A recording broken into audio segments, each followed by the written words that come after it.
Hey everyone, this is Sugarcoder. Last night I saw the movie Storks, and that movie is so adorable.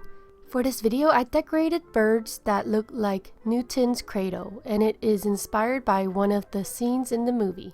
If you haven't seen Storks yet, I definitely recommend watching that movie. The babies are so cute, I couldn't stop staring at them. The art kind of reminds me of the characters from Inside Out. There was this one scene in the movie that I thought was a bit strange, like when this pigeon starts singing. But overall, it's a great movie and you should definitely watch it.